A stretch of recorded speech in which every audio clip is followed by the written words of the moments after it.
the girls out there on your periods, looking for a film to cry over, eat ice cream with, and feel all the feels, Be Happy has got you covered. It's not just a dance film, it's a heart-tugging emotional journey that dives deep into the love, dreams, grief, and resilience. Be Happy is an emotionally gripping tale about a single father's unwavering love for his daughter. But it's also much more. It beautifully explores the underrepresented yet powerful bond between grandparents and grandchildren, something Indian cinema hasn't done justice to in a long time. The story centers around Dhara Rastogi, portrayed brilliantly by Inayat Verma, a young, spirited girl who dreams of dancing on the big stage in a dance reality show finale. Her father, played by Abhishek Bachchan, moves with her from Ooty to Mumbai, city of dreams, to help her chase that spotlight. But their path is anything but simple. I'll admit, when I read that Remo D'Souza was directing, I was skeptical. As much as I admire him as a dancer and a choreographer, her directorial track hasn't exactly been stellar.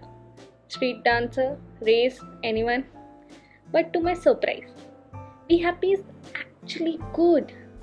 It exceeded expectations in the best ways. Let's break down how. Without spoiling anything that the trailer hasn't revealed, Dhara is diagnosed with cancer just as her dream begins to take shape. The film then follows her emotional and physical journey, her family struggle to cope, and whether she will ever return to stage or not. What makes this film special is how it redefines the narrative of parental love. We have seen endless stories of mothers who sacrifice everything for their children, but Be Happy highlights the quiet, often overlooked devotion of a father. Abhishek's character isn't just a parent, he's a man trying to protect the only piece of his late wife left, his daughter. And he'll go to any length to keep her spirit alive and fulfill her dream, even if it means dancing on the stage himself, suppressing his own pain and fighting the destiny. The film also shines in its portrayal of the grandfather-grandchild bond. Often overlooked in the films, here's its front and center. Played with heartfelt authenticity by Nassar, the grandfather's love is quite constant and incredibly moving.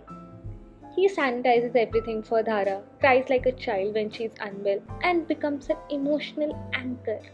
It's a reminder of how our grandparents are often our first and biggest cheerleaders, how they go against their own kids for us, and how we tend to take them for granted. As expected from a Remo D'Souza's film, the dance choreography is top tier. The film doesn't stray into unnecessary melodrama. It remains rooted as dance being the prime focus, which is refreshing. The performances do have meaning behind them, which is what particularly makes it so special. And I especially loved seeing Puneet Pathak and Salman Yusuf Khan share the screen again.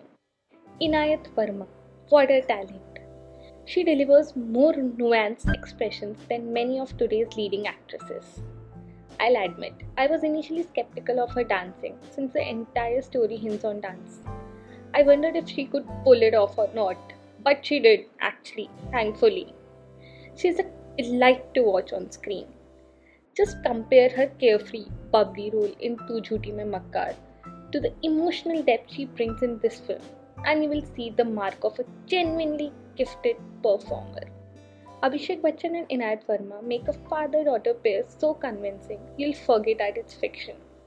Their chemistry, emotional sync, and comfort are simply beautiful to watch.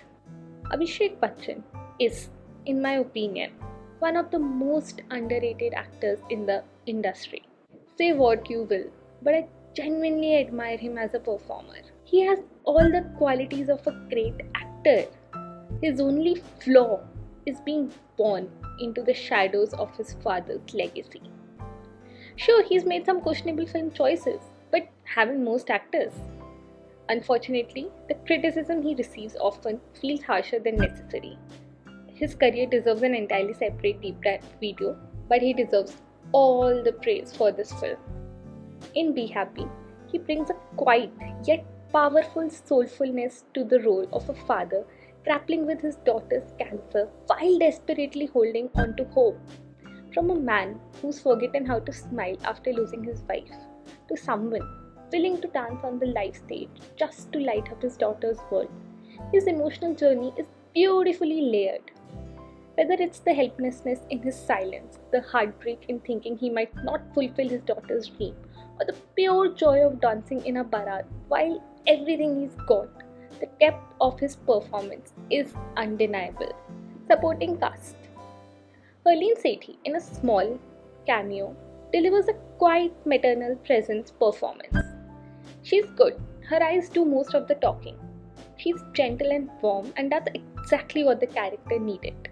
Nora Fatehi, on the other hand, she can dance, period, no doubt about it. I can watch her dancing all day long. But acting? Nope, she cannot. Let's just accept it. Her inability to show emotions while delivering lines holds back the emotional weight her character could have had. Maybe casting someone with slightly less dance skills but stronger acting chops would have given the film an added emotional punch. There was no chemistry with her. I'm so happy Sanchit Channa got this stage to showcase his dancing skills. What a performer! His dancing is phenomenal, and his flirtatious charm was a fun break in the otherwise emotional narrative. No screen time for him, please. And then there's Johny Liver, completely wasted. Why give such an iconic performer a throwaway supernatural comedy subplot that felt entirely out of place?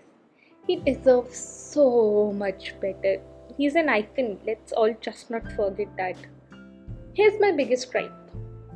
For a film so centered on dance, the soundtrack is shockingly forgettable.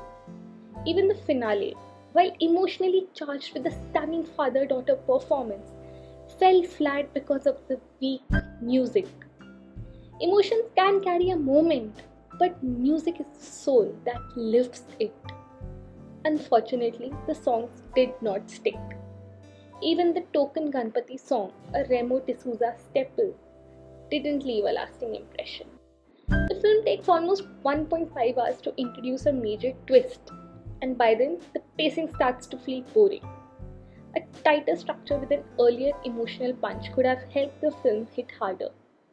Today's audiences are used to fast-paced narratives, and this one drags a bit too long in the setup. However, some of the dialogues are truly memorable. One particularly stuck with me. You can't give happiness if you don't have it within you. The idea that healing yourself is a prerequisite to helping others is so relevant. However, I will say that it's okay to lean on someone when the life breaks you down. Basically, winning or losing isn't the point. Being present in your own life is. Despite its flaws, Be Happy is easily one of Remo D'Souza's best directorial efforts. But it makes you wonder, what if he had co-directed it with someone more experienced in emotional storytelling? That extra layer of finesse could have made it a nearly perfect family drama watch. The final scene, Harleen Sethi's character kissing AB and AB kissing Inayat on the forehead, is the film in the nutshell. Full circle of love, grief, and fulfillment. Be Happy is a film you should watch at least once, especially with your family. It might just make you cry, smile, and call your dad for a hug, even if it annoys him in the most adorable way. I know, mine will be. As the film says, dreams are hope with wings. I'll add, fly, not for others, but for yourself and the ones you love. Go hug your dad today if you can. Thank you for watching.